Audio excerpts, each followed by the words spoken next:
Bonjour, je suis Maria-Albertina Machado, l'une des survivantes du film reportage de Pierre Barnerias.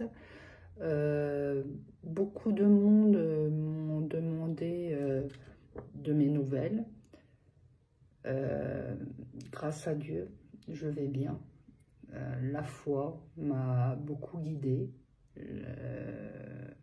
m'a soutenue énormément. Je vous dirai au fur et à mesure ce qui s'est passé avec les survivantes, ce qui s'est passé avant, après, pendant. Si aujourd'hui j'ai décidé de témoigner, c'est pour ma fille, lui rendre sa dignité, lui rendre sa fierté, lui rendre à elle et à moi justice, réparation, respect aussi, respect.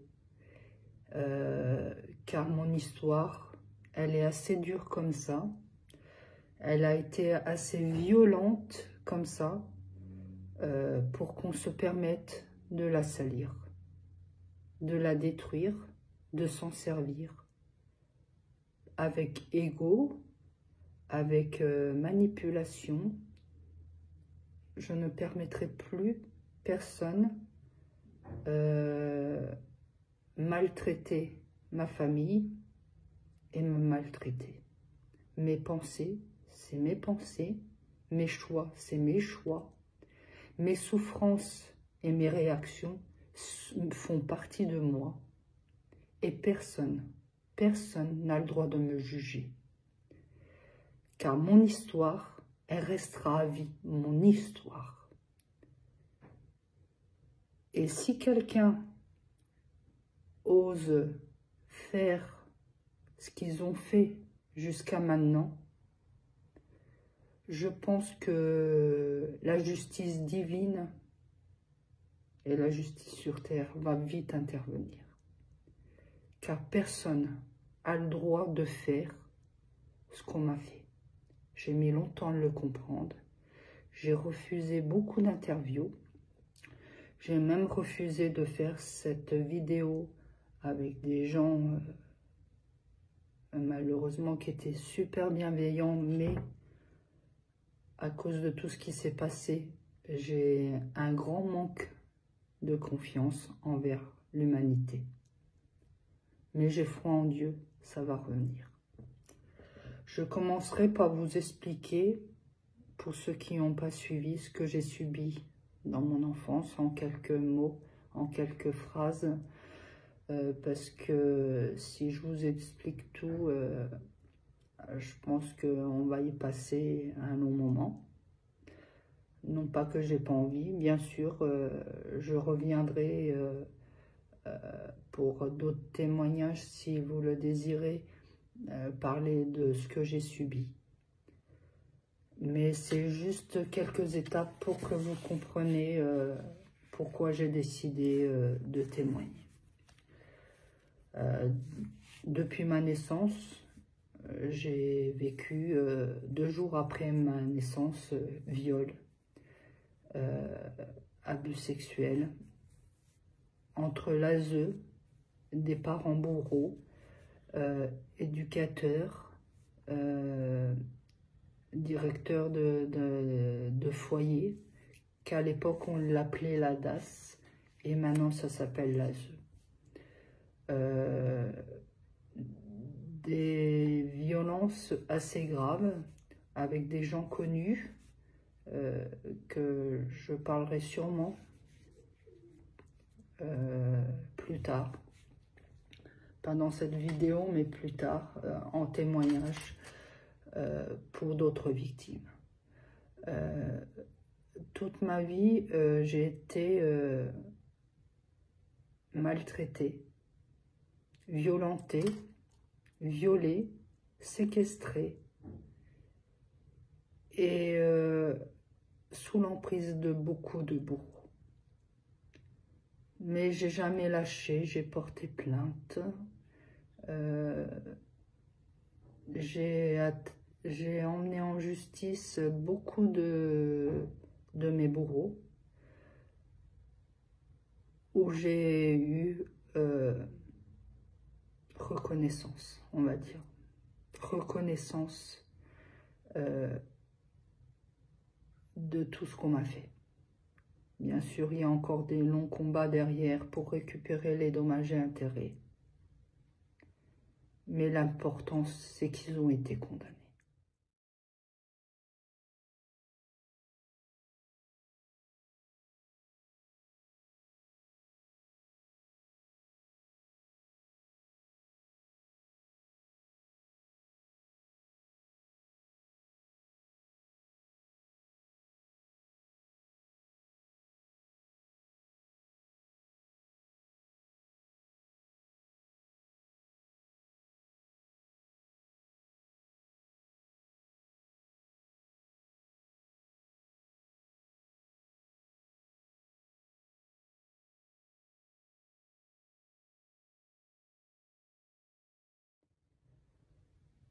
Le reste, c'est encore autre chose. Et ça, les victimes, je voudrais qu'ils n'oublient jamais que de porter plainte, c'est un premier pas. Mais quand on porte plainte, c'est un long combat. Tellement, tellement long. Et il faut s'accrocher avec foi. Jamais abandonner. Jamais, jamais. Beaucoup de personnes me posent des questions par rapport aux survivantes. Il y a eu beaucoup de débats dans Internet, dans les réseaux, tout ce que je ne suis pas. Parce que même chez moi, je ne regarde même pas la télé. Et j'étais assez choquée et surpris de voir tout ce qui se disait. Des gens qui jugent, qui parlent sans connaître, qui disent des choses qui ne me correspondent pas du tout. Mais vraiment pas du tout. Et sans savoir ce qui s'est passé réellement. Et d'autres qui est là à me soutenir, et je leur remercie énormément. Mais j'en veux à personne, vraiment pas du tout, puisque j'ai toujours été comme ça, avec amour, et la vie de l'autre est aussi important que le mien. Mais une chose que j'ai jamais compris, c'est quand quelqu'un vient dans les réseaux ou à la télé, hein, c'est déjà arrivé, ils viennent là à raconter la vie de quelqu'un d'autre, parler de la vie de quelqu'un d'autre, et là les gens ils sont là tout béats en train d'écouter, en train de oh là. Mais quand c'est toi qui arrives avec ton histoire, ta vraie histoire, avec les preuves, là, en plus, on te redemande des autres preuves pour prouver ce que tu es en train de dire. Mais la personne qui est en train de t'inventer une vie, là, personne ne lui demande des preuves. Et cette personne-là, bah, elle a le droit de se montrer, elle a le droit au tapis rouge et tout. Ça, j'ai jamais compris. Hein. Mais certainement que Dieu va m'aider à comprendre. Avant de rencontrer Pierre Barnerias, que je vous expliquerai aussi par la suite comment j'ai rencontré Pierre Barnerias, je vivais beaucoup de drames, comme mon livre que j'écris s'appelle « Un combat permanent ». C'était pendant le confinement, je m'en rappellerai toujours. J'étais renfermée avec quelqu'un qui me frappait, qui me lançait des escaliers, qui me torturait, avec sa mère qui sortait de psychiatrie. Sa mère, tous les jours, elle faisait caca par terre, pipi, et elle me disait ramasse. Ça me rappelait énormément quand j'étais au foyer, où on me disait ramasse le vomi, tu le manges, les excréments. C'était horrible pour moi. Ces personnes-là, je savais qu'ils n'étaient pas bien, sûrement beaucoup de souffrance, mais je ne pouvais même pas partir parce qu'on était en confinement. Un jour, il m'a beaucoup tapé, j'ai appelé la police. La police, elle m'a dit de tempérer la chose, parce que personne ne pouvait bouger de cet appartement, c'était confinement. Donc le président l'a demandé, on reste confiné où on est. C'était horrible pour moi, horrible. Je priais, je disais, mais c'est pas possible. Ce jour-là, j'étais en colère. La police, encore une fois, ne me venait pas en aide. À la télé, il y a le film Catherine Sauvage qui était passé. Et c'est avec Catherine, oui, c'est Catherine Sauvage. C'est une femme qui se fait battre énormément, où elle tue son mari. Ouais. Elle tue son mari. Ce film m'a révoltée. Ce film m'a... J'ai dit, c'est pas possible. Mais l'État, la France, le monde est en train de nous montrer aux victimes qu'on n'a pas de choix. On a deux choix. Soit rester où on est, soit tuer. Et moi, c'était hors de question. Ni tuer, ni rester. Où était ma solution? Et j'ai regardé Dieu. Je suis allée dans ma chambre, je me suis mis à genoux et j'ai prié. J'ai prié. Le lendemain, je me suis mis à chercher des producteurs, des scénaristes, des gens à la télé pour raconter mon histoire. J'ai eu énormément de réponses, énormément. Je vais vous montrer, j'ai eu des réponses de M6. J'ai eu des réponses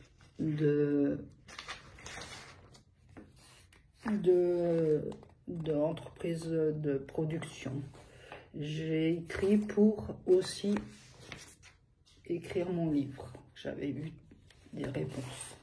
Je ne vous montre pas tous les trucs parce que je veux quand même de l'intimité. Je suis allée aussi écrire pour aller à ICOM. C'est pour chanter. J'ai fait le casting Nouvelle Star. J'ai fait d'autres castings. Et en fait, si je vous raconte ça, c'est qu'il y a une importance pour la suite. Tous ces gens m'ont répondu très très positif. J'avais beaucoup de choix à faire, mais il y avait quelque chose que ça allait pas. Les anges m'ont guidée vers un scénariste qui était très très bien, vraiment. Il était ok pour faire le film de ma vie. Il voulait totalement s'investir avec moi, m'a fait un contrat, tout était pour faire le film de ma vie. Après le confinement, je le rencontre. Et là, on se voit plusieurs fois pendant longtemps. C'est parti pour faire le film de ma vie.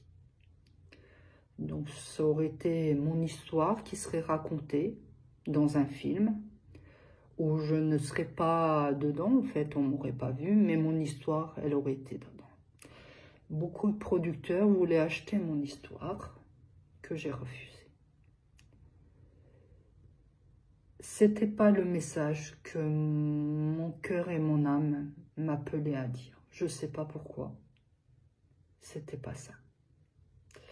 Bien sûr, mon film, on aurait vu mon histoire. On aurait vu. mon histoire. Mais j'aurais pas dénoncé. J'aurais pas montré ce que j'ai vécu. J'aurais pas porté ma parole comme je voulais apporter. Alors j'ai dit à mon scénariste, on va faire le film de ma vie, mais pas tout de suite. Je sais très bien qu'il l'a mal pris. Je sais. Et si je pourrais m'en excuser vers lui, je le ferais avec tout mon cœur. Mais c'était pas le moment. Pourquoi c'était pas le moment? Parce que j'avais pas grandi. J'avais pas encore compris beaucoup de choses. J'ai mis tout ça de côté et j'ai dit, Seigneur, je ne sais pas comment faire, vraiment.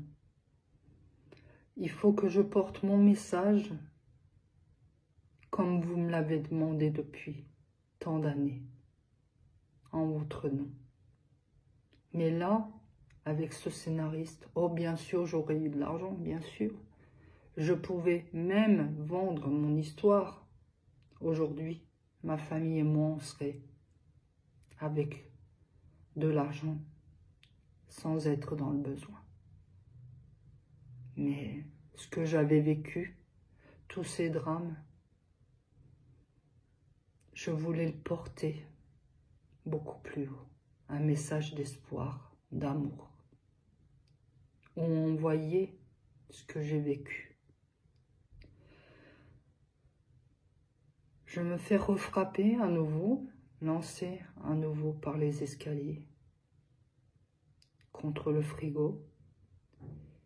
Et là, je retombe à genoux. Je dis, Seigneur, aidez-moi à trouver quelqu'un qui m'aide à dénoncer tout ce que je vis dans cette ville et ce que je subis ici. À chaque fois, on me rattrape. Je sors d'une porte, il y a un bourreau de l'autre côté qui m'attend. Je prends une autre porte, il y a encore un autre bourreau qui m'attend de l'autre côté. Je peux plus. Cette ville, j'ai l'impression que c'est une secte géante où je n'arrive pas à m'en sortir seule. Alors j'ai besoin de vous, Seigneur. Emmenez-moi vers cette personne qui portera ma parole comme vous me l'avez demandé. Et là encore, après avoir prié, comme tout le temps à genoux au pied de mon lit, je me couche. Ce soir-là, je m'en rappellerai toujours. J'ai dormi comme un ange. Mais j'ai rêvé. J'ai rêvé d'un monsieur que je ne connais pas. Je n'ai jamais vu de ma vie. Le matin, quand je me lève, je connais pas ce monsieur et je demande aux anges, c'était quoi ce rêve? C'était un rêve ou c'était un message? Les anges me disent un message. Cherche ce monsieur. Pendant une semaine, les anges cherchent ce monsieur. Ben oui, ce monsieur, mais quel monsieur? Je ne sais pas ce qu'il fait, qui il est. Les anges me soufflent que ce monsieur, c'est un jeune journaliste reporter et il faut que je le trouve. Évidemment, j'avais pas beaucoup d'éléments, mais toujours ma foi m'a guidée, m'a dit, cherche et tu trouveras. C'est ce que j'ai fait. Je suis partie chercher ce monsieur que je connaissais pas, que j'avais jamais vu de ma vie. Il faisait même pas partie de mon champ de vision ni de mon univers. Je vais vers ma fille, je lui dis, écoute ma chérie, il faut que tu m'aides à trouver un journaliste reporter. Ma fille, elle me regarde, elle me dit, oui maman, viens, on va chercher, comment il s'appelle? Je sais pas son nom. Elle me dit, ah bon? Bah, t'as sa photo. Oui, mais le problème, c'est que sa photo, elle est dans ma tête. Là, ma fille, elle me regarde, elle me dit, maman, comment tu veux que je fasse? Comment tu veux qu'on trouve un monsieur, qu'on n'a pas son nom et qu'on n'a pas sa photo? Et je lui dis, ben, je sais pas, c'est les anges, ils m'ont donné sa photo. son image, mais je n'ai rien du tout, juste journaliste, reporter. Et ma fille, qui croit vraiment pas au surnaturel, à tout ça, ça la freine énormément. Mais elle a toujours vu que beaucoup de fois, Dieu a fait des miracles pour moi. Et elle me regarde, maman, je sais que ta vie, c'est du surnaturel. Mais là, tu peux dire à tes anges que c'est carrément du surnaturel. On va jamais trouver ce monsieur. Ben, je la regarde, ben, si les anges m'ont dit, je te jure qu'on va le trouver. Mais je ne savais pas comment. Pendant des mois, ben, un bon mois, on a cherché ce journaliste reporter. Je ne trouvais pas. On a fait tous les pays, bien sûr, sur Internet. Ma fille, qui est super douée, cherchait. On ne trouvait pas. Et d'un coup, je crois que c'était sur M6 Capital, il y a le secret de Fatima qui passe. Et ma fille qui dit, tiens maman, tu devrais regarder ce soir, je sais que tu n'aimes pas la télé, mais ça je pense que tu vas aimer. C'est le secret de Fatima et tu devrais regarder.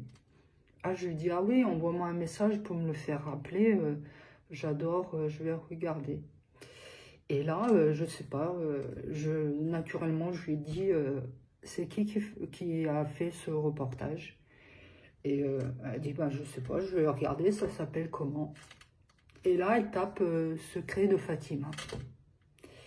Et elle cherche, elle dit, tiens, bah, il y a un monsieur qui s'appelle Pierre Barnerias, qui a fait le secret de Fatima. Et là, elle me le montre. Et elle me dit, regarde, c'est lui. Et là, mes yeux sont... Je lui dis, mais c'est lui. Mais c'est lui. Et elle me dit, bah, c'est lui quoi, maman? Je lui dis, c'est lui que les anges m'ont fait rêver. Mais c'est lui, le journaliste reporter que les anges m'ont demandé de trouver. Elle dit, tu es sûre, maman? Je t'assure que c'est lui. C'est lui. C'est lui que Dieu m'a fait rêver et que les anges m'ont dit, trouve ce monsieur. Du coup, je demande à ma fille qu'on trouve son mail, son numéro de téléphone, tout. Je lui envoie un mail le mercredi. Le dimanche matin, il m'appelle. Voilà ma rencontre avec Pierre Barnerias. Jusqu'à qu'il vienne chez moi, d'ailleurs, je n'avais aucune confiance que c'était bien lui. Parce qu'au téléphone, je croyais que c'était une blague. Mais non, c'était pas une blague, c'était bien Pierre Barnerias. Mais j'étais loin de me douter de tout ce qui allait suivre après. Quand je rencontre Pierre Barnerias, donc je lui dis que je veux faire un reportage, un interview sur moi, sur ma vie, pour expliquer tout ce que j'ai vécu et tout ce qu'on me fait encore dans cette ville, pour sauver ma famille et pour me sauver aussi, pour me mettre en sécurité. Alors, on m'a filmé. Pierre Barnerias est venu avec Augustin Rouget. On m'a filmé. On m'a posé des questions. Mon dossier, n'ont pas trop regardé. Juste quelques pages. Et j'ai continué à parler. Il est venu une première fois où il est resté très très longtemps sans revenir. Donc je croyais même que c'était... Il n'allait plus rien faire en fait, puisqu'il n'est pas revenu. Mais finalement, je pense que presque un an après, il revient. Moi, entre-temps, j'avais continué avec le scénariste à lui expliquer ma vie, qu'il fasse le scénario, qu'il écrive le script, tout ça se mette en place. Un an après, à peu près, j'ai des nouvelles de Pierre Barnerias, qu'il revient faire une interview. Il revient me filmer, me enregistrer 2 fois de suite. Il me donne rendez-vous quelque temps après pour... quelque temps après, oui, un bon 6 mois après, même, oui, 6-7 mois après, pour le rejoindre à Paris pour le reportage, qu'on va finir le reportage. Mais je ne savais pas qu'il y avait toutes ces femmes, du tout. Je m'attendais à que je sois toute seule, puisque j'étais pas au courant du tout qu'il y avait toutes ces femmes. J'arrive à Paris avec plusieurs trajets où c'était la première fois que je partais toute seule.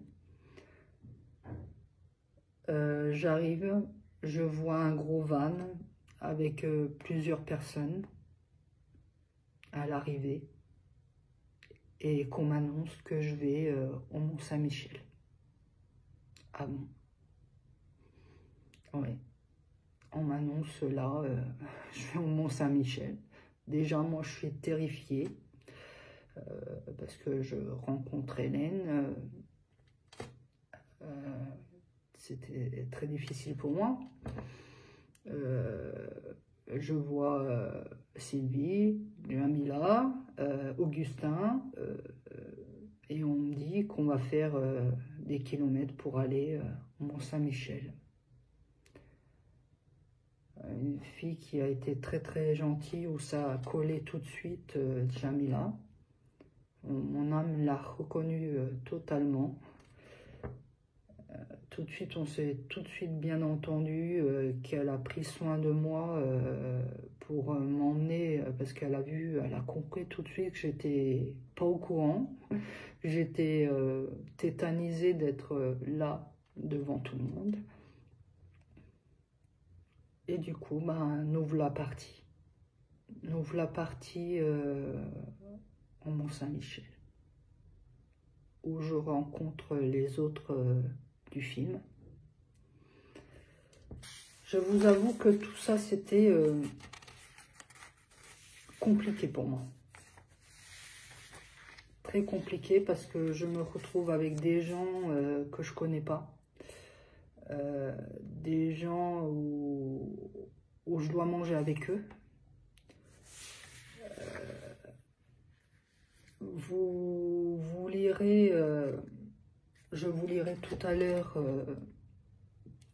des passages d'experts médicaux, de psychiatres, de psychologues, où ils disent que je suis, bah oui, j'étais une grande anorexique, puisque après le viol d'un médecin, je suis restée 3 ans sans manger, où je ne buvais que du café au lait. Je pesais 49 kilos pour 1,75 m. En un mois, j'avais perdu 14 kilos. Oui. Où le procureur a dû ordonner de me mettre à l'hôpital parce que j'avais fait 18 tentatives de suicide et je voulais me suicider parce que ce viol, c'était un viol de trop pour moi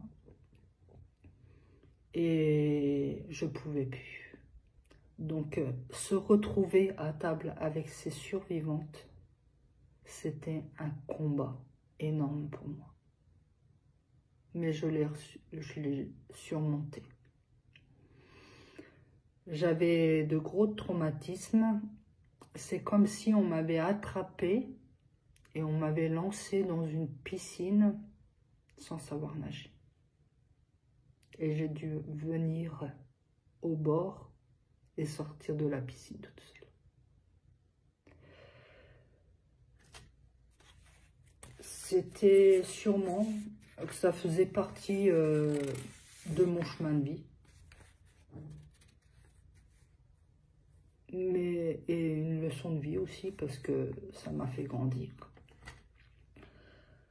Si je vous raconte tout ça, c'est pour vous dire que, en fait,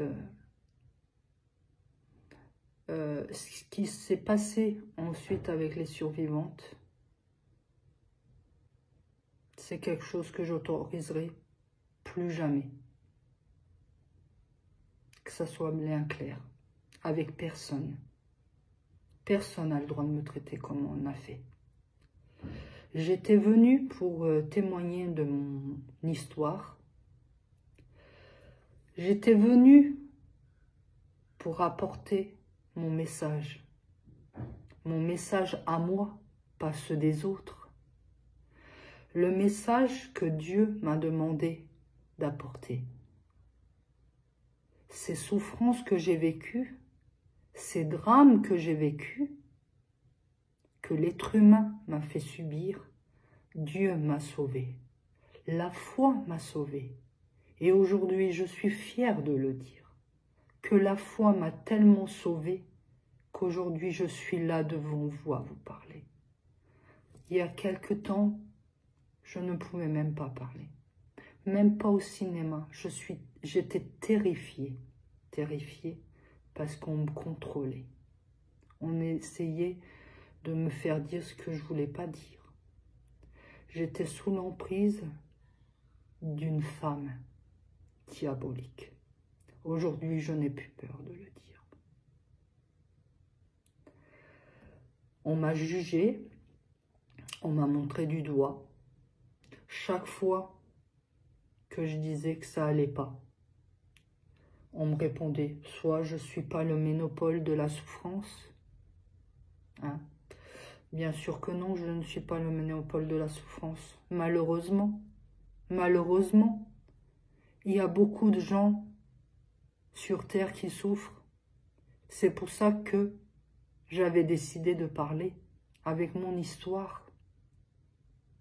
Une histoire lourde, énorme, où j'ai traversé les flammes de l'enfer, où j'ai côtoyé des gens diaboliques, que même maintenant, quelqu'un qui marche, qui respire, qui se met dans une pièce avec moi, je sais reconnaître si cet homme-là, c'est un pédo, si c'est un violeur, s'il frappe sa femme, si c'est une femme manipulatrice, tout ça, rien qu'à l'odeur, sa façon de parler, sa façon de bouger ses yeux. Un jour, j'ai dit à M. Mitterrand que je savais tout ce qu'il faisait. Je voyais tout.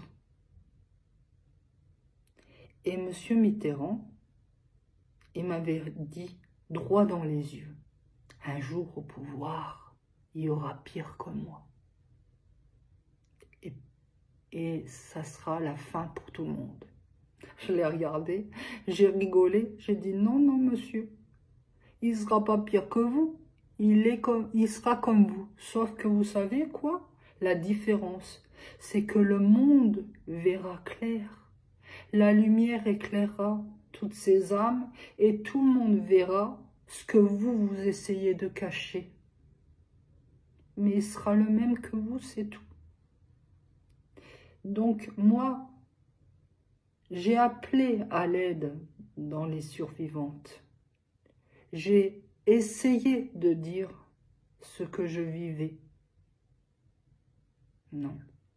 Mais par contre, ils allaient tous crier dans les cinémas, dans les conférences, dans les interviews, on doit sauver les victimes.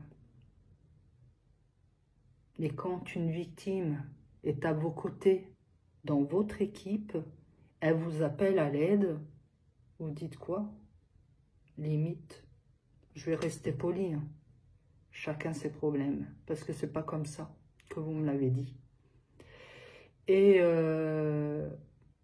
il n'y a pas de sauveur il n'y a pas de sauveur et il n'y a pas de sauvé. Chacun se débrouille. Mais on va dire au cinéma que on va sauver le monde. Non, non, non. Si tout le monde, un sage m'a dit un jour, si tout le monde saurait tendre la main et sauver des gens qui appellent à l'aide dans leur entourage, le monde serait sauvé.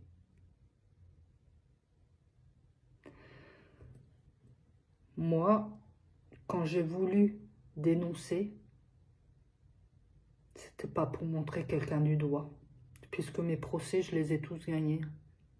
Je l'ai fait au tribunal.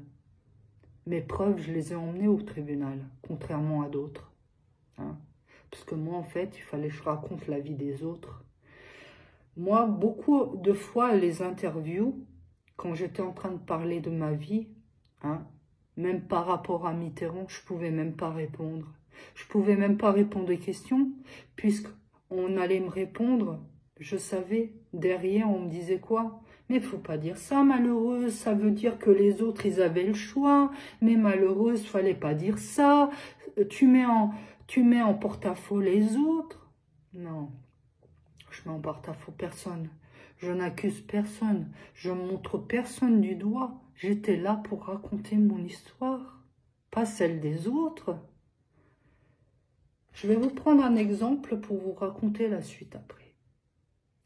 Quand quelqu'un est paralysé, qui a eu un accident, et il rêve de remarcher, de reparler,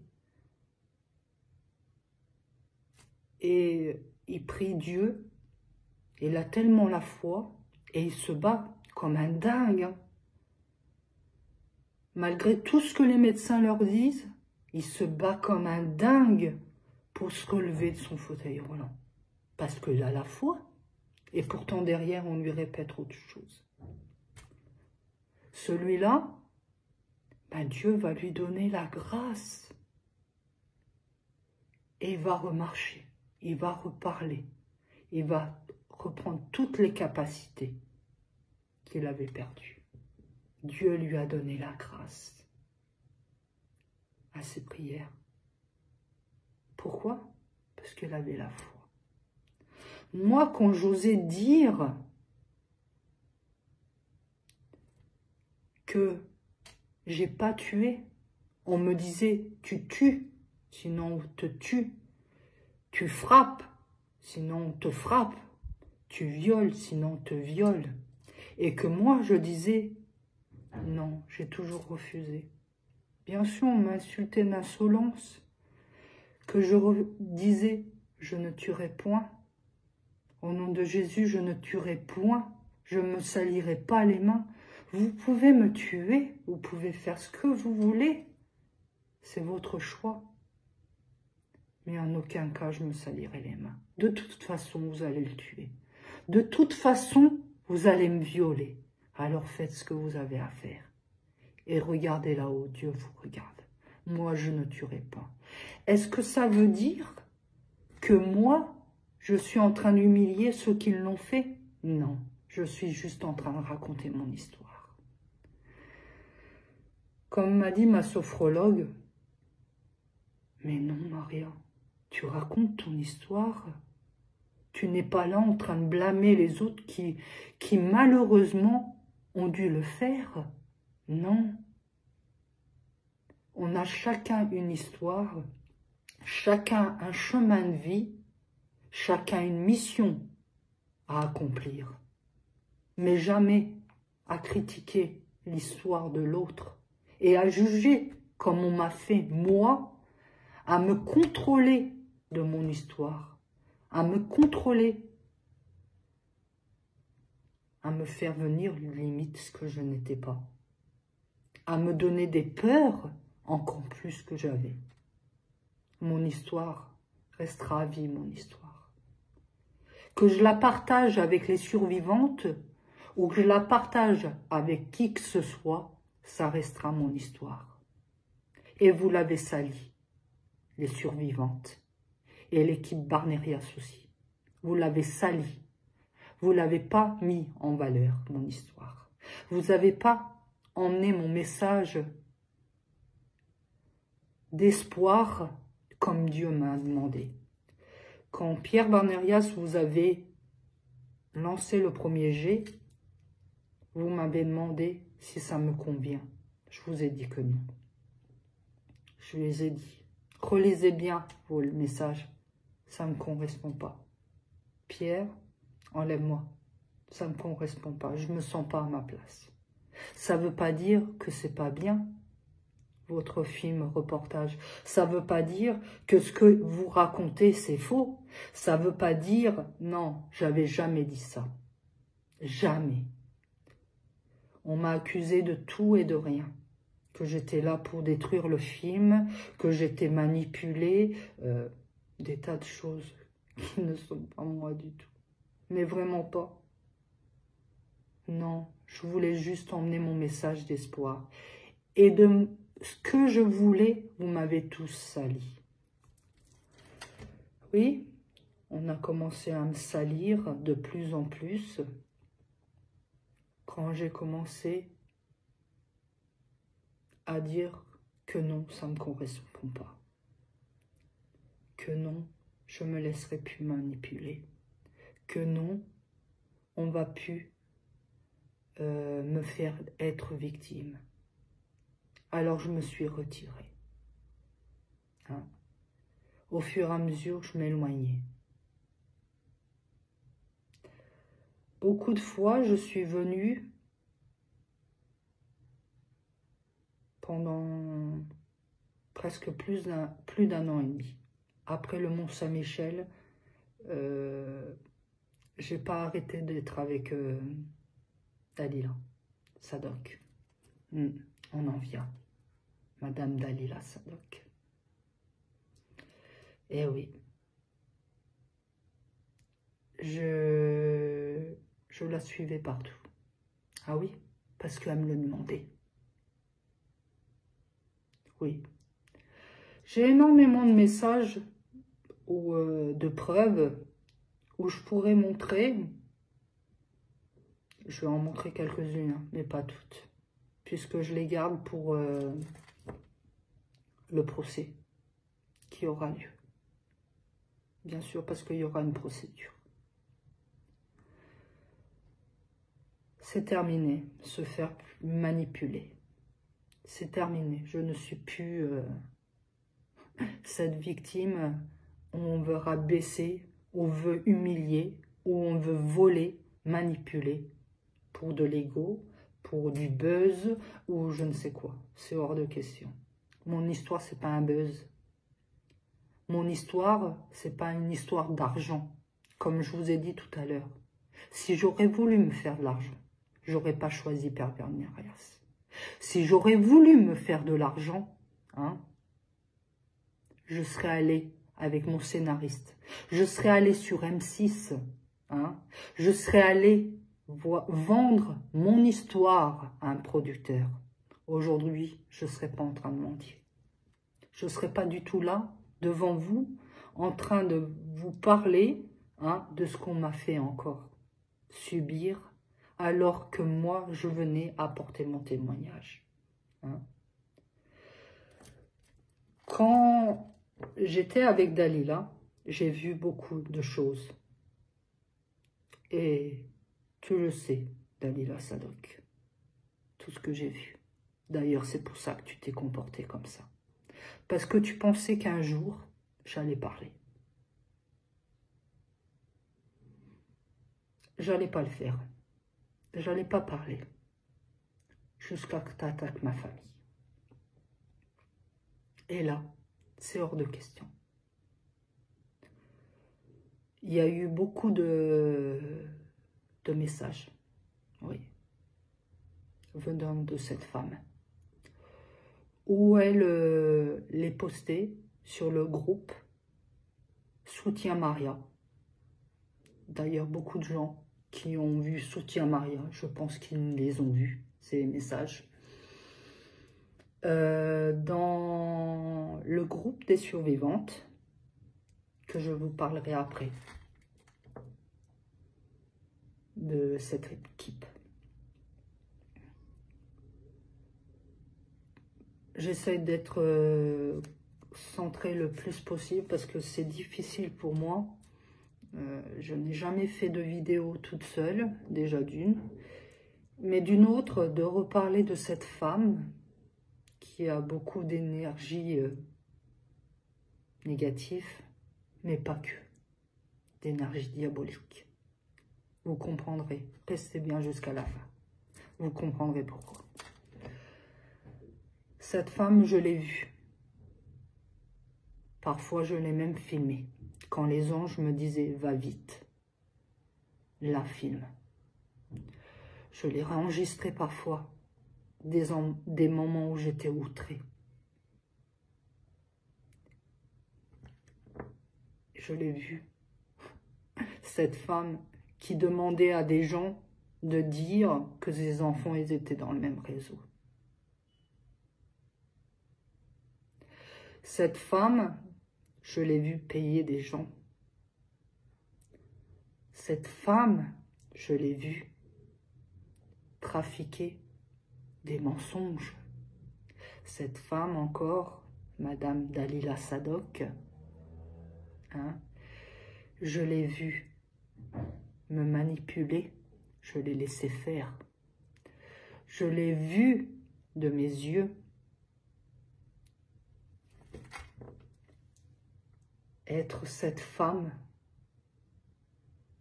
que personne ne voyait. Et je ne savais pas comment faire.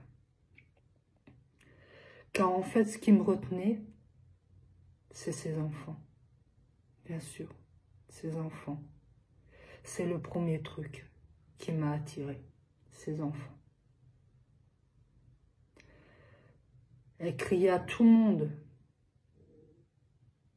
qui voulait bien l'entendre, à toutes les sorties de cinéma, à tous les interviews, que je lui faisais penser à ses enfants, que mon histoire était semblable à ses enfants. Non, c'est pas possible. Je vous le dis clairement aujourd'hui, c'est pas possible. Quand je vois un message qu'elle envoie dans le groupe Soutien Maria, où vous verrez, je ferai passer des messages, pas tous parce qu'il y en a quelques-uns que je dois garder pour la procédure, où elle marque libérément Maria aime se faire violer, elle aime être avec ses bourreaux.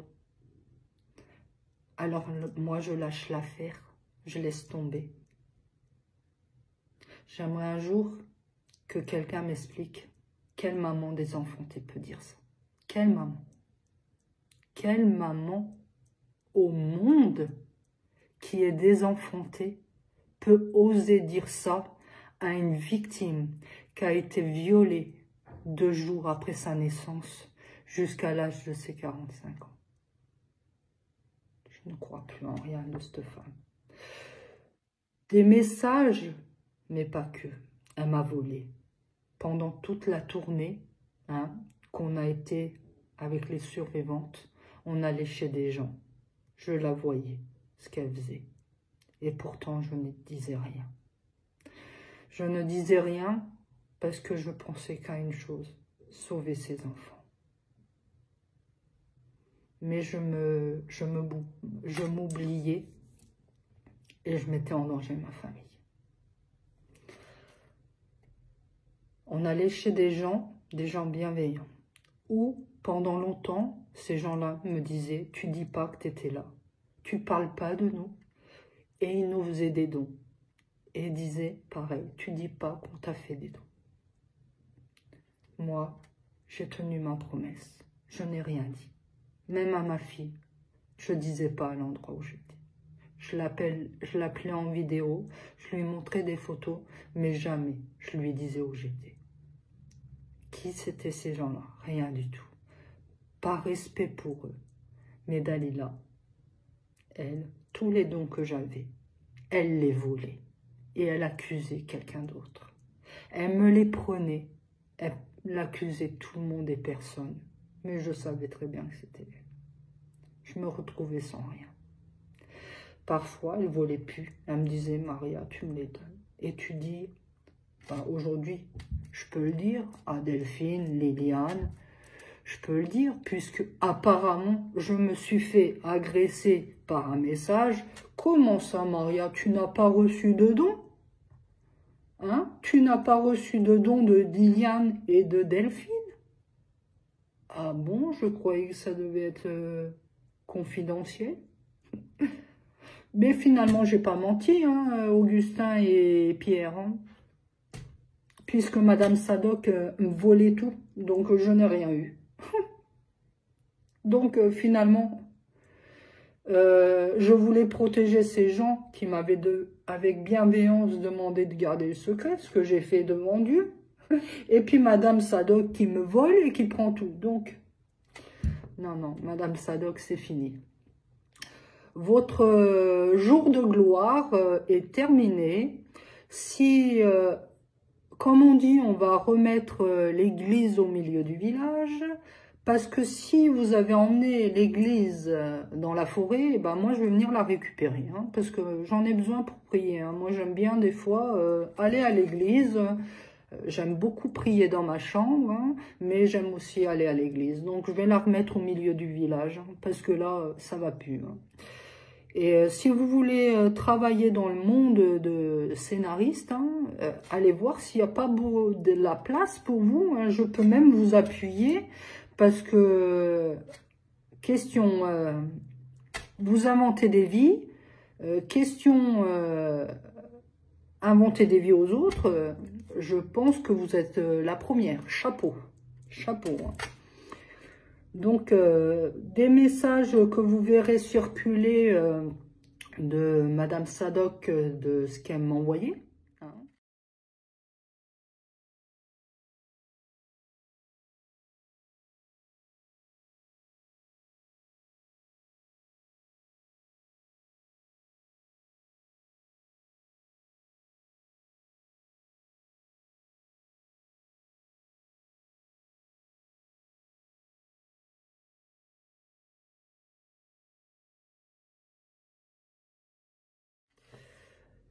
Mais aussi, pas que, hein. Parce que moi, en fait, quand on m'envoie ça, un message comme ça, violent, comme dit ma sophrologue, parce qu'elle a tout suivi, hein, malgré que, et je reviendrai un peu plus tard à cette fille-là, hein, Madame Anon, que je connais pas du tout, hein, mais elle sait mieux que moi, et Dalila, que moi, j'ai pas de suivi. Hein. Ah oui, ils savent mieux que moi ma vie. Hein. C'est bien, les gens, ils connaissent notre vie mieux que nous. Hein. Mais ces gens-là, on les écoute comme ça. Et puis nous, quand on vient avec notre vie, puisque c'est nous qui l'avons vécu, on vient la raconter. Nous, par contre, on nous demande des preuves. Hein, parce que c'est notre vie, on n'est pas sûr qu'on la raconte bien, nous. Hein, mais ces gens-là qui nous inventent des vies, eux, ils n'ont pas besoin d'emmener des preuves. Hein. Donc, Madame Anon, je reviens un peu plus tard vous voir. On y arrive vers vous aussi parce que votre buzz, hein, vous allez le faire ailleurs que sur moi. Donc, quand je réponds au message de Dalila Sadoc dans le groupe des survivantes, c'est-à-dire que j'aime me faire violer et que j'aime être avec mon bourreau, ben oui, toutes les victimes, vous toutes qui me regardez, c'est sûr, hein, quand vous arrivez pas à vous échapper des bourreaux, hein, ben, on adore tout ça. Ben voyons, demandez à Dalila Sadoc, elle le sait, elle le sait mieux que nous. Et ben alors, et ben Maria, elle a fait quoi? Et ben elle a répondu à Madame Sadoc dans le groupe des survivantes, et dans le soutien Maria, elle a répondu, mais pour qui elle se prend? Je vous mets le message aussi qui défile.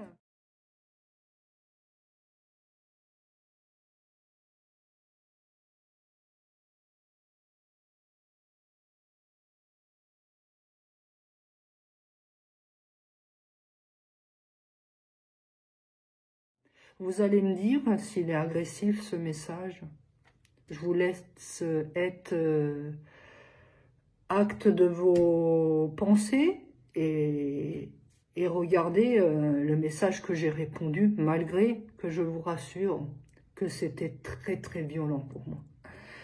Là aujourd'hui, j'ai pris du recul, j'ai pris de l'assurance. j'ai fait un travail énorme, comme jamais, pour me dire, mais pour qui elle se prend, cette femme, quand elle aura vécu le quart de ce que j'ai vécu, et de s'en sortir la tête hors de l'eau, avec la grâce de Dieu, là, elle pourra parler. Et on n'est personne pour juger qui que ce soit. Personne. Personne.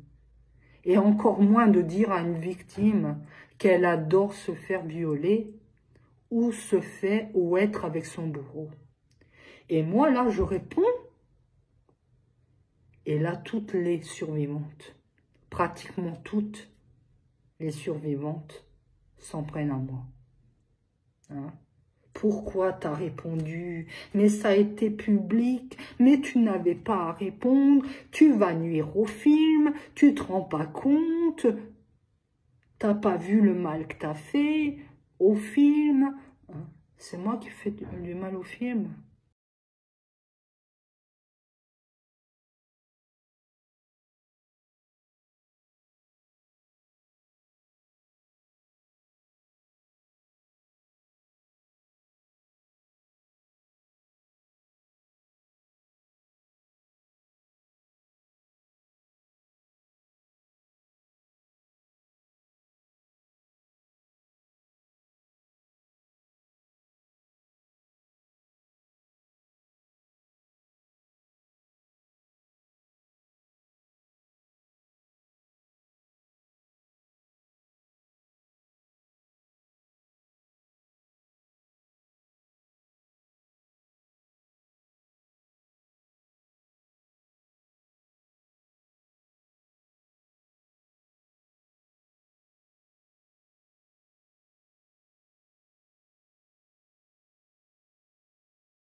On m'a interdit, après, d'aller aux interviews. On m'a interdit d'aller aux conférences. On m'a interdit d'aller aux sorties du cinéma. Parce que je réponds à Madame Sadoc, le mal que j'ai eu, qui sort de mes tripes. Mon âme était, mais vous savez même pas dans l'état que j'étais.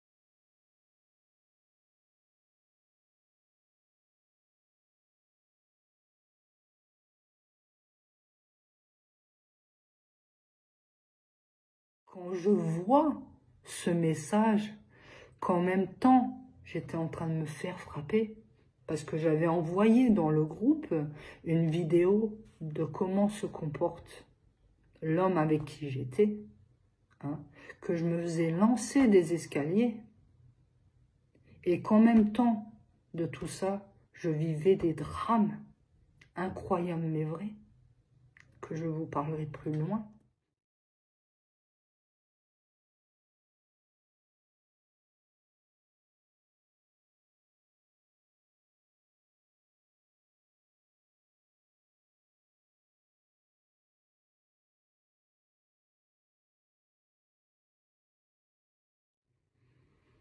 Et là, on me dit, mais comment t'as pu faire ça? Comment j'ai pu faire quoi? Répondre à une femme que pendant longtemps, 1 an, j'ai subi, que pendant 1 an, j'ai rien dit à personne, hein, alors que j'ai subi humiliation, manipulation, vol, hein. J'étais sous l'emprise de cette femme où elle me commandait ce qu'il fallait dire, pas dire. Elle me disait que les survivantes, chaque personne que je rencontrais me disait que je m'habillais comme une pute. que je m'habillais trop vulgaire. Elle dit, mais je te dis ça, mais tu sais très bien que c'est pas vrai. Non, mais ma pauvre chérie, tu sais très bien, c'est Véronique qui dit ça, c'est Chantal qui dit ça, c'est Hélène, c'est Augustin, c'est Santa. Santa, elle fait que de me dire, mais tu peux pas lui dire qu'elle s'habille autrement, c'est horrible. Mais je suis venue là pour me dire comment on s'habille. On est où là? À Secret Story? On est dans les télé-réalités? On est où là?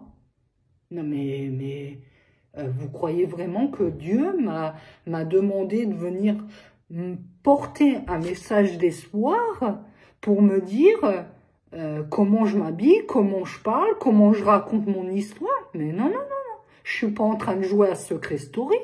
Je suis pas en train de jouer à la télé-réalité, non. Ma vie, c'est ma vie. Mon histoire, c'est mon histoire, je l'ai vécue.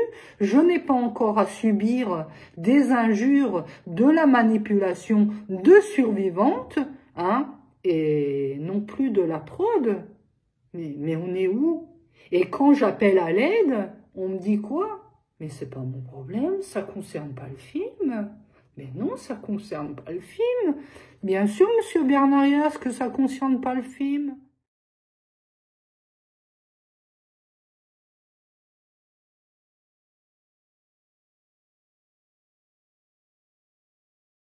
Ben, non.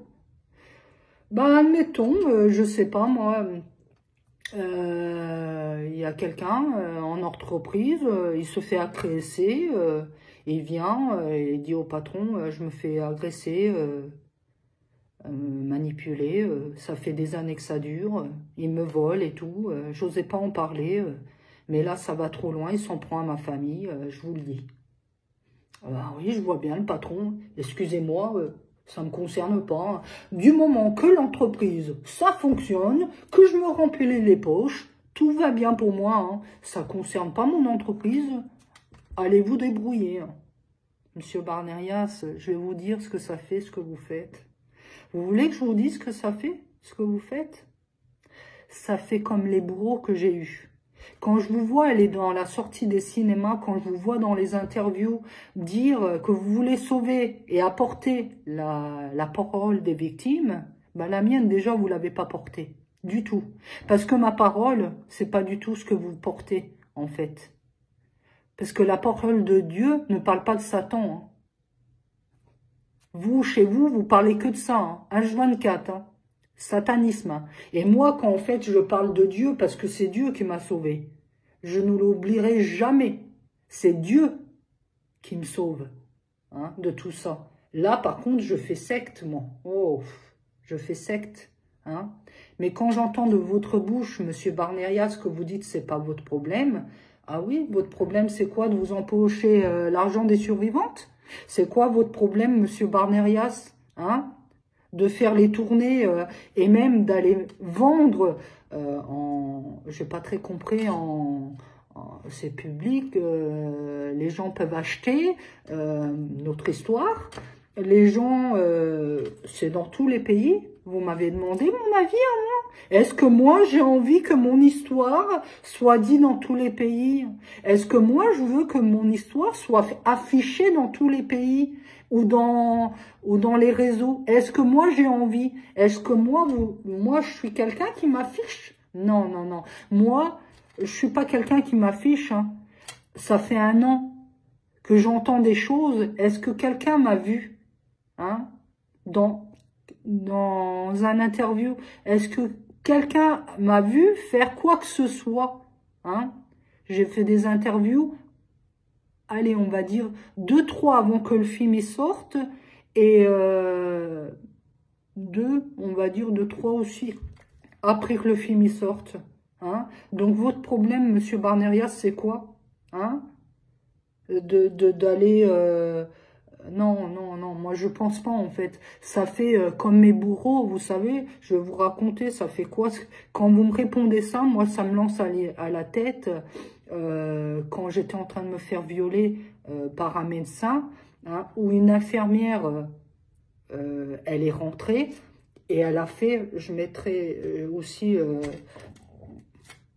par rapport à cette infirmière qui a témoigné d'ailleurs au tribunal, qui a fait « Oh pardon », quand elle a ouvert la porte, qu'elle a vu qu'il était en train de me violer par derrière, hein, une déchirure où j'ai dû avoir une opération, hein, et que l'infirmière, elle a ouvert la porte et elle a dit « Oh pardon » et elle a refermé, et qu'après elle est venue témoigner au tribunal qu'elle était désolée, qu'elle n'a pas voulu voir, et parce que elle voulait pas parler pour l'enseigne de l'hôpital et de peur de perdre son travail. Et ben moi, ça me relance ça, en fait, Monsieur Barnerias. Quand je vous appelle à l'aide de ce que Madame Sadok est en train de me faire, à moi et à ma fille, hein, et que vous me dites, c'est pas mon problème. C'est sûr que toutes les autres survivantes, ils ont pu avancer. Eux, ils ont gardé hein, les dons. Hein. Ils ont pu s'en sortir, sûrement. Hein. Ils ont même pu s'en sortir, puisqu'il ne fallait pas salir... le nom des survivantes, parce que moi aussi, je suis dedans. Hein. Donc, c'est moi qui salissais le nom des survivantes en disant « Stop, à Dalila, tu me manques de respect. Hein. Tu vas trop loin de tout ce que tu fais. Je perdrai même pas mon temps à vous dire tout ce qu'elle a fait. C'est tellement dégueulasse et aberrant. Tout ça, je laisse à la justice, hein, puisqu'il y aura un procès. Je vous citerai quelques trucs pour vous montrer, en fait, puisque c'est les victimes, en général, qui doivent montrer hein, qu'en fait, les gens, ils aiment bien s'inventer des vies, ils aiment bien se mettre en lumière, alors qu'ils sont... mais dans l'obscurité totale. Cette femme, elle a une âme diabolique. Je dis souvent que moi, mon meilleur ami, c'est Dieu. Elle, je pense que son meilleur ami, c'est le diable, Satan. Donc, Madame Sadok, on va venir à la vidéo où tu parles avec Anon. Oui, oui. Tu parles avec Anon ou en trois mouvements, 3 phrases, tu dis 3 mensonges. 3 mensonges. Donc elle dit, je vous laisse écouter. Là, je leur fais partout. Petite précision, excuse-moi, je te coupe pour préciser aux gens que Maria, quand même, elle, sachez que c'est bien elle qui a été placée à la DAS. Elle a été, quand elle a été recueillie, elle avait 2 jours. Et à non, il semblerait que c'est ouais, dès la naissance. Hein, dès la naissance. En fait, c'est très bizarre son histoire. En fait, c'est surtout marqué que dans son dossier, c'est écrit qu'en gros, à 2 jours, elle avait 2 jours de vie. Hein. Ils ont constaté sur sa vulve un hématome. Ouais. Elle avait 2 jours, les gars. 2 jours, voilà. 2 jours. Donc, je veux dire, quand t'es un être humain, tu peux pas supporter ça, quoi. Je veux dire, moi, ça m'a fendu le cœur. Donc, très vite, ouais, je me suis occupée d'elle. Elle avait pas d'argent, elle avait rien du tout. Donc, je lui ai donné de l'argent, je lui ai donné des habits, je lui ai acheté des habits. À chaque fois qu'on faisait une tournée, ben, je prenais tout en charge. Je l'emmenais moi-même à l'hôtel. Je l'ai aidée j'ai acheté de la vaisselle chez elle à la maison, je lui faisais les courses, mais elle avait rien. Enfin, je veux dire, elle a une pension pour son handicap, donc et il lui avait bloqué pendant un moment. Donc pendant ce temps-là, bah voilà, moi j'avais des amis, je leur avais dit, ils me disaient ah tu veux qu'on t'aide? Je dis non non, si tu peux aider quelqu'un, aide Maria, pas moi. Moi je travaille encore, j'ai un métier, j'ai une maison, voilà, je préfère que tu aides Maria. Et c'est comme ça que ça s'est fait d'ailleurs. Il faut savoir que Stacy et Maria sont les 2 seules qui n'ont pas suivi de suivi psychologique. Dans ces souffrances-là, c'est primordial. C'est très, très important de se faire accompagner psychologiquement. Parce que faut savoir qu'un lambda, déjà, quand il a des problèmes pour s'en sortir, c'est très compliqué et un psy, c'est déjà pas gagné. Alors imagine ceux qui ont vécu 1000 fois pire que ces gens-là et ils se font pas aider. Donc Maria, j'ai pu aider comme j'ai pu, mais quand Stacy s'est rapprochée de moi, il y a eu Maria était jalouse. Donc elle a commencé à dire des choses sur Stacy pour que je me débarrasse d'elle. Mais je pouvais pas. Moi, j'aime tout le monde. Et donc, il y a eu, moi, j'ai pris de la distance avec Maria parce qu'après, elle a commencé à faire du mimétisme dans les tenues vestimentaires, tu vois. Elle a commencé à acheter les mêmes robes et tout. Et je lui ai dit, j'ai senti qu'il y avait un malaise, j'ai dit bon, faut que je prenne la distance. Mais sans heurts, on s'est pas pris la tête. Voilà, et je l'ai laissé, voilà, tout l'été, j'ai pris mes distances. J'étais partie en vacances avec sa famille. J'ai dit ça lui fera du bien. On se reparlera peut-être après. Et puis elle était pas toute seule, elle était avec sa famille. Et après, bah, j'ai découvert les attaques, mais je sais même pas ce qui s'est passé. Je pense que c'est justement parce qu'elle n'a pas fait ce travail psy et que les victimes, c'est des bombes à retardement. Il faut absolument qu'elles se fassent aider. Donc, si vous avez autour de vous des gens qui sont anorexiques, qui sont boulimiques, qui font des tentatives de suicide, qui ont des grosses phobies, de la dissociation de personnalité, c'est des gens qui ont besoin qu'on les aide et qu'on les soutienne. Alors, je dis pas, peut-être pas faire comme moi, être là H24, parce que c'est très violent, parce qu'après, quand tu te sépares de la personne, elle t'en veut. Elle comprend pas, elle prend ça pour un abandon. Et que j'ai pas compris, j'ai compris après coup en travaillant sur moi, en essayant de comprendre avec les personnes qui ont fait de la psychologie pour m'expliquer et avec les survivantes, pour m'expliquer la situation. Et voilà, j'en voudrais jamais à Maria, elle peut dire tout ce qu'elle veut. Je lui ai envoyé un message, je lui ai laissé un vocal. On s'est eu au téléphone. Il y a une dissonance entre ce qu'on se dit et ce que je vois écrit, tu vois. Comme s'il y avait un développement de personnalité encore. Ou une emprise, je sais pas. En tout cas, j'aurais jamais euh, aucun mauvais mot sur Maria parce que je l'aime profondément et je respecte tout ce qu'elle a vécu, tout ce qu'elle a traversé et son courage pour aujourd'hui encore continuer à tenir debout et à oser dénoncer. Mais il ne faut pas qu'on tombe dans les pièges de ceux qui vont la manipuler pour l'utiliser à cause de ses Exactement. faiblesses. Et Voilà. sachant qu'en plus, Maria, quand même, est donc dans le réseau, dans ce réseau-là depuis la naissance, que ses parents étaient aussi des personnes extrêmement maltraitantes, que sa fille, par la suite, a été aussi placée.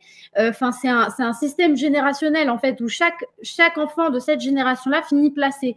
Donc, c'est une personne qui doit sûrement avoir tous ces systèmes de sécurité en alerte absolument tout le temps, qui doit être très, très mal et qui a, comme tu dis, besoin d'aide. Et aujourd'hui, bah, peut-être que Dalila aussi, c'était pas forcément la personne qui pouvait l'aider. Dalila, elle est pas psy. Dalila, elle est pas psychiatre. Ouais, Dalila, je regrette rien parce que tout ce que je l'ai fait avec le cœur et on a passé des super moments. Et pour moi, j'aurai toujours de l'amour pour elle, ce sera éternel, quoi qu'il arrive. Et j'ai conscience de ce qu'elle subit, de ce qu'elle a vécu. Et tu peux pas, c'est comme un enfant. Tu peux pas lui en vouloir parce qu'il a été maltraité. Quand il t'en veut parce qu'il a des souffrances et des blessures. C'est pas possible. Tu comprends? Donc voilà. Et c'est à vous de comprendre, c'est à vous d'être indulgent aussi. C'est pas grave, c'est la vie. J'en ai vu d'autres, j'en verrai d'autres. J'espère juste qu'elle trouvera sa voie et qu'il y a un moment où elle passera le cap et elle sera plus forte encore et elle m'en sortira. Elle dit que, soi-disant, elle m'achetait tout. C'est elle qui m'achetait tout. Bah oui, elle m'achetait tout. Mais l'instant d'après, elle dit que elle a arrêté de me parler parce que je copiais sa façon de m'habiller. De mensonge. Faut savoir.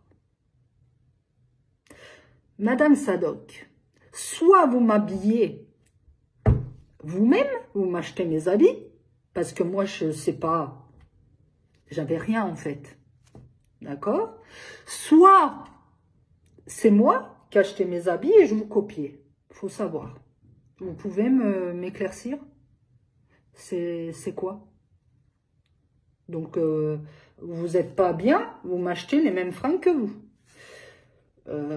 Troisième mensonge, vous avez arrêté de me parler parce que, soi-disant, j'étais jalouse de Stécie. Une enfant qui a été à l'ASE. Hein? Troisième mensonge. Donc, je reviens sur le premier mensonge, hein, que Madame Sadoc arrêtez de vous donner des éloges là où il n'y en a pas. Parce que c'est pas vous du tout qui a acheté mes robes, hein, vraiment pas. Ma garde-robe, déjà, j'avais une garde-robe avant de vous connaître, je pense pas que je me promenais à poil. D'une. D'une autre, j'ai commencé à avoir des autres robes. C'est ma fille. Je passerai les messages. Vous les verrez. C'est ma fille qui me faisait choisir des tailleurs, des robes. C'est ma fille qui s'est mise à m'acheter des vêtements. Parce que moi, quand en fait j'ai dénoncé dans le film des survivantes, je me suis retrouvée sans argent. Ma fille aussi. Et ma fille, elle a dû aller se trouver un travail de prêt-à-porter. Et c'est ma fille et mon gendre qui m'achetaient mes robes.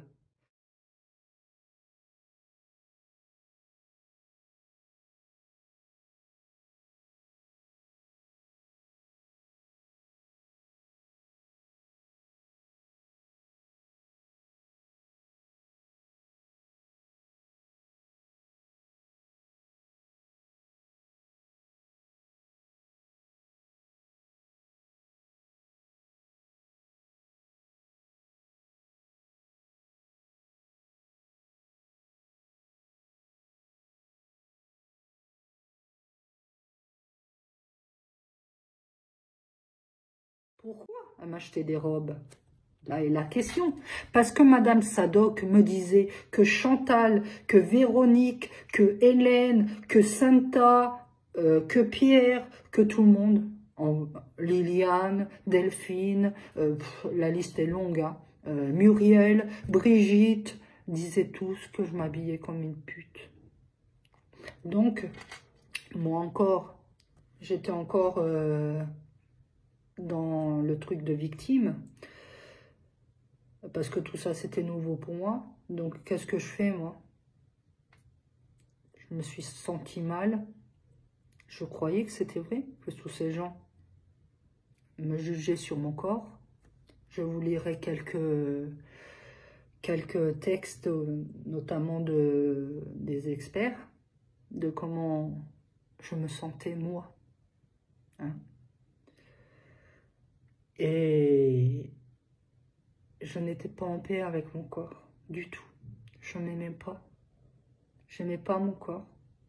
Et là, de me dire des telles choses, là, je ne comprends pas. Comment on peut juger une victime, et je crois pas, à moins que, je sais pas, je vais encore prier et je vais, vous savez quoi, faire une prière et commander des lunettes collectives pour que tout le monde voie si c'est moi qui a rêvé ou si vous voyez que je m'habille comme Dalila Sadoc. Je pense pas, non. C'est pas que je critique sa façon de s'habiller, parce que chacun s'habille comme il veut. Mais en tout cas, moi, on m'a bien critiqué. Ce qui a fait que ma fille, hein, elle a travaillé très très dur dans ce magasin de prêt-à-porter, où Dalila Sadoc est filmée d'ailleurs dans son magasin, où elle s'achète avec les dons qu'on lui donne 450 € d'habits de prêt-à-porter, mais pour elle, pas pour moi. Oui, elle s'est acheté des habits, bah, c'est ce qu'elle faisait, hein, avec l'argent qu'elle recevait. Soit elle allait à l'hôtel, soit elle se payait des spas, soit elle allait au restaurant. C'était sa vie, ça, mais pas la mienne. Voilà. Donc, sur ton premier mensonge, ne te prends pas des éloges là où il n'y en a pas pour toi. Hein. Les éloges reviennent à ma fille d'amour, ma fille divine, c'est elle qui m'a fait une nouvelle garde-robe pour plaire aux survivantes et faire la tournée pour témoigner. Deuxième mensonge, tu as arrêté de me parler parce que je te copiais. Non, tu n'as pas arrêté de me parler. J'ai arrêté de te parler. J'ai arrêté de dire oui à toutes tes manipulations. Hein. J'ai arrêté de te suivre dans tes délires diaboliques. J'ai arrêté, moi, de vouloir te suivre dans tes délires diaboliques. Moi, je suis dans la lumière. Personne n'a réussi à m'emmener dans l'ombre. Personne sur Terre n'a réussi à me corrompre. Et c'est sûrement pas une Dalila Sadok. Hein. Troisième mensonge, j'étais jalouse de Stécie. Non, Stécie, c'est une gamine que j'aime énormément. C'est une fille qui mérite l'amour, qui mérite d'avoir des éloges. Hein, parce que Stécie, elle a été à l'ASE et je sais ce qu'elle a vécu. Mais Stécie, ne te donne pas des éloges que tu ne mérites pas encore là, Dalila. Puisque Stécie, ce n'est pas toi qui t'en occupais. Celle qui s'en occupait, hein, pendant que toi t'allais au restaurant, pendant que toi t'allais dans les spas, pendant que toi t'allais t'acheter des 400 balles de maquillage, pendant que toi tu dormais, hein, ou que tu regardais H24 tes téléphones, pédo, matin pédo, midi pédo, soir pédo, hein, eh ben... c'est Brigitte, une dame qui s'appelle Brigitte, qui s'occupait de Stécie. Et moi, bien sûr, je t'ai parlé de Stécie. Oui, je t'ai parlé de Stécie. Pourquoi? Parce que quand on m'a donné un don, il n'y avait que toi, moi et Stécie. Ça allait pas être Brigitte hein, qui va me voler. Hein. Faut pas rêver. Hein. Brigitte m'avait donné aussi de l'argent. Elle allait pas me voler. Donc mon argent, il disparaît. Je t'ai dit quoi? C'est Stécie ou toi? On n'est que deux. Vous êtes que deux, je veux dire. Donc, plus moi, 3. Donc, il y a un problème. C'est soit toi, Dalila, hein, soit Stécie. Et là, tu vas dire, je suis jalouse de Stécie. Non, non, non, non, non, non. Je suis jalouse de personne. Moi, je connais pas la jalousie, Dalila. Mais on est où, là? Jalouse de Stécie. Non, mais une enfant qui a vécu des drames, mais ça va pas. Mais non, non, je suis loin d'être comme toi, Dalila. Toi, par contre, tu es rempli de jalousie, tu es rempli de haine, hein, je n'ose même pas dire, je préfère rien dire sur toi, tu vois, parce que j'ai peur que mes émotions dépassent mes paroles, tu vois, tellement tu m'as fait du mal, et tu continues. Chantal, tu me dis que tu as été blessée. Bien sûr, tu as été blessée. Pourquoi? Pourquoi tu as été blessée? Hein? Parce que moi, j'ai osé répondre. Tu voulais quoi? Que je sois encore sous l'emprise de quelqu'un qui me manipule, qui me traite comme j'ai toujours été traitée? Non. Le film, hein, passe largement après ce que j'ai vécu, hein, et après ma famille et moi. Ce qu'elle m'a dit, Dalila, c'était violent. Et toi, tu me dis que c'est violent pour toi que je réponde à cette femme, donc tu m'empêches de venir à la sortie de cinéma, hein, témoigner. Ok, j'ai accepté, avec beaucoup de douleur. Je passe le message qui est bien à toi, je pense.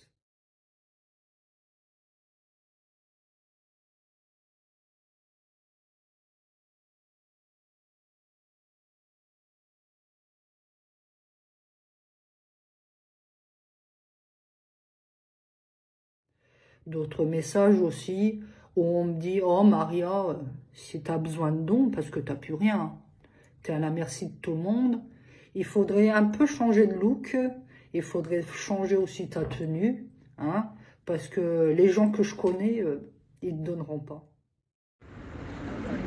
Coucou Maria, c'est Hélène à l'appareil, j'espère que tu vas bien.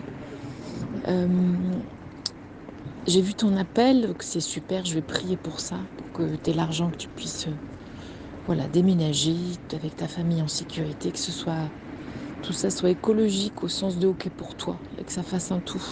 J'entends bien tout ce que tu dis sur ta famille.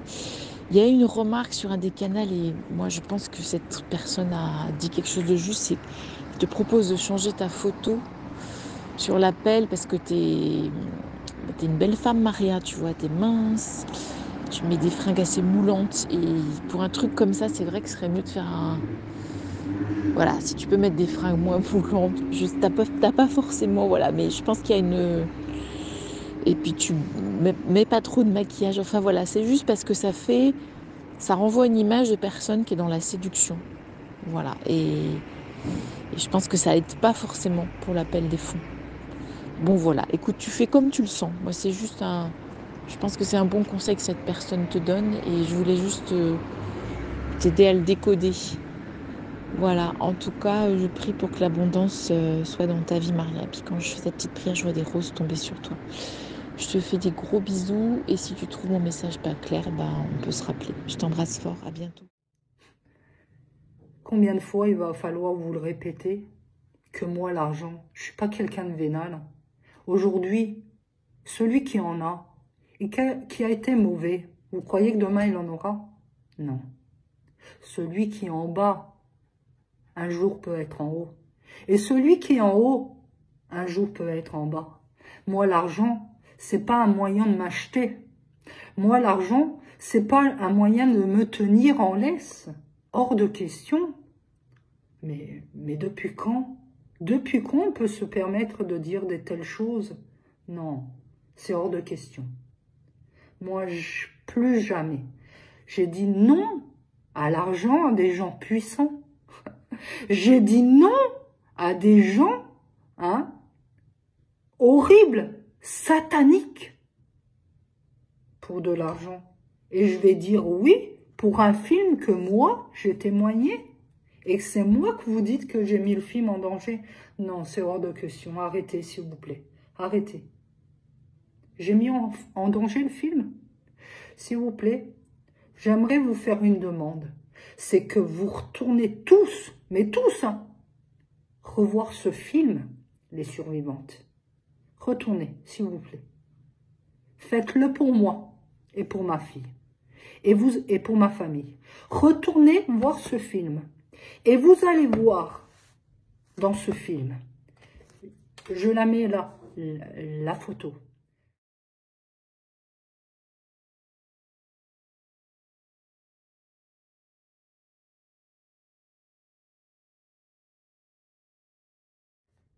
J'ai affiché l'image, la photo d'un homme puissant dans ma ville.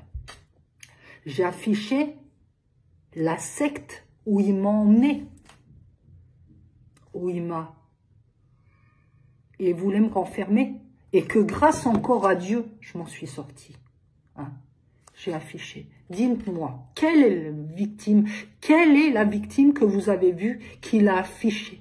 La tête du chef de la secte. Dites-moi, je l'ai fait. Et ça s'est pas passé il y a 20 ans, quand il m'a emmené dans sa secte. Non. Ça s'est passé il y a 3 ans. Il y a 3 ans, il y a 3 ans, avant que je témoigne. Et des tas d'autres choses. Alors c'est moi qu'on vient accuser? Moi qui me suis mis en danger grave.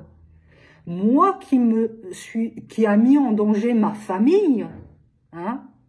C'est moi qui mets en danger le film. Parce que je réponds à Madame Sadoc, parce que je refuse de subir. Non, Monsieur Barnerias, Monsieur Augustin Rouget aussi, vous allez trop loin tous. Vous m'avez dit même, Monsieur Augustin, me dire, mais j'ai de la chance, parce que grâce au film, j'ai des dons. Non, je vous arrête tout de suite. Maria a grandi. Maria a fait un travail sur elle.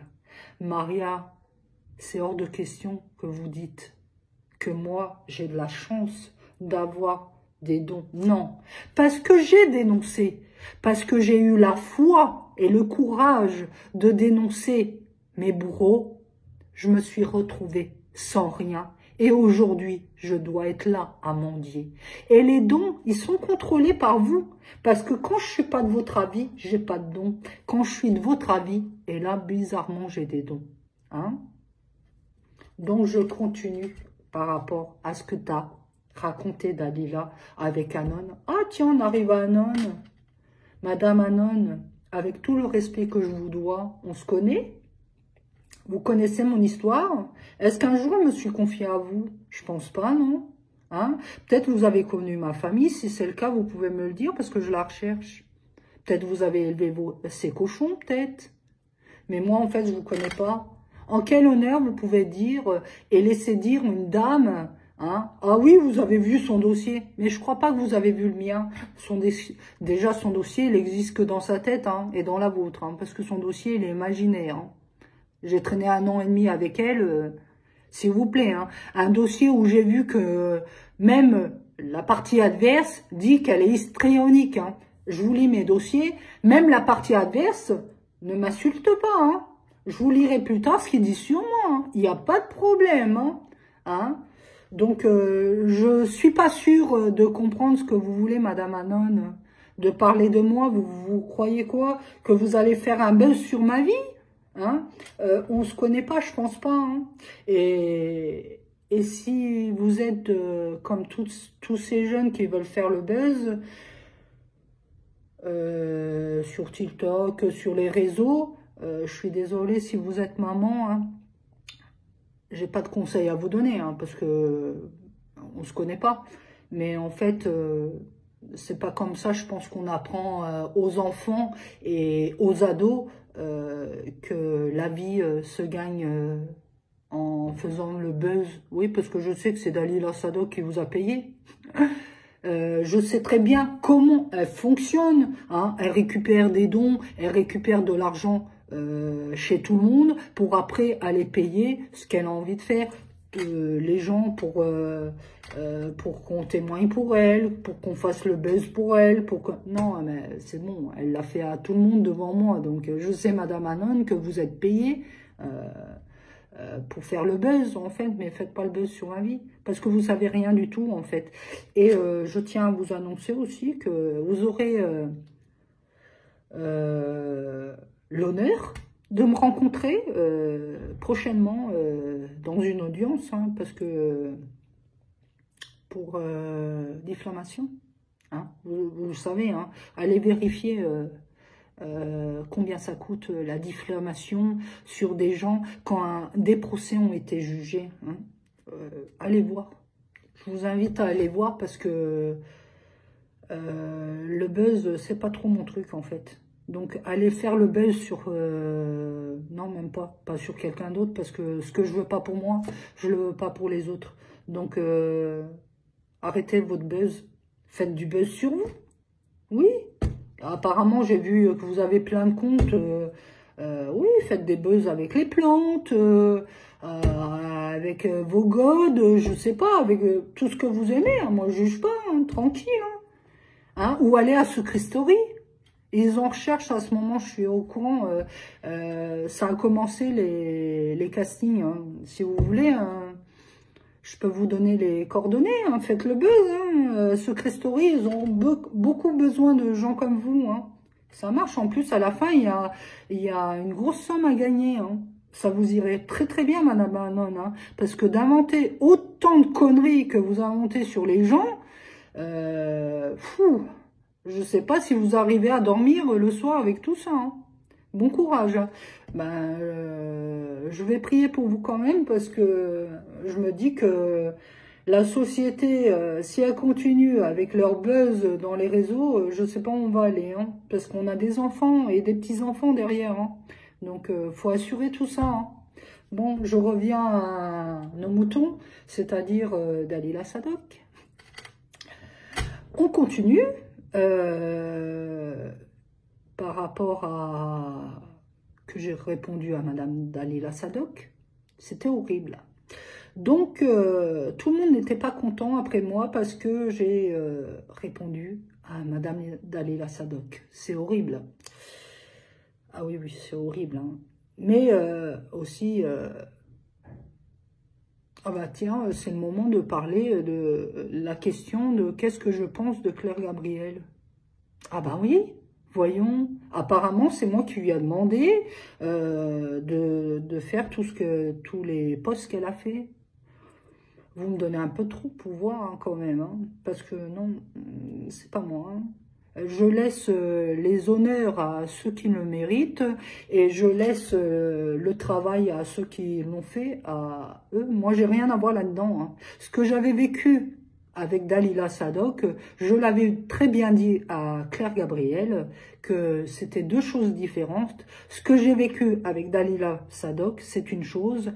Son histoire avec ses enfants, c'est autre chose. Et que je respecte totalement, hein.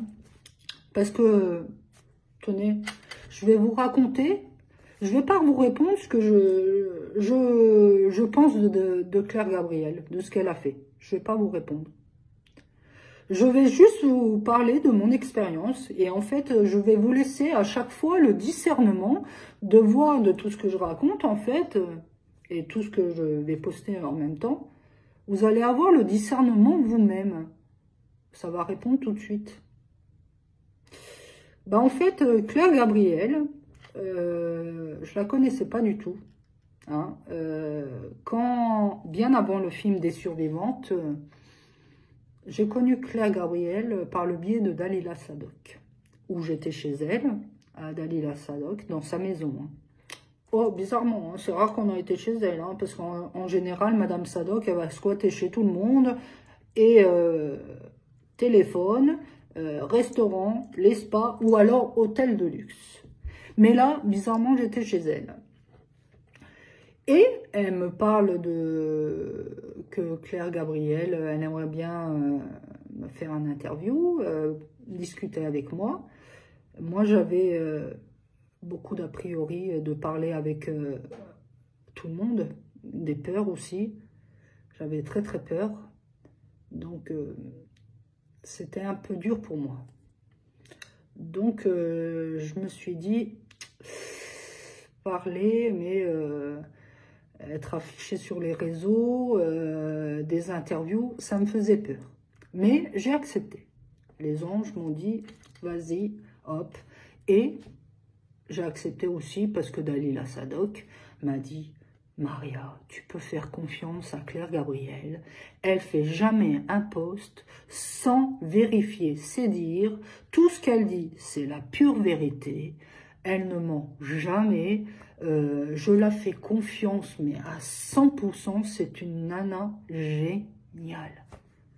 Donc, moi, à l'époque, je l'écoute, mais à 100%, bien sûr.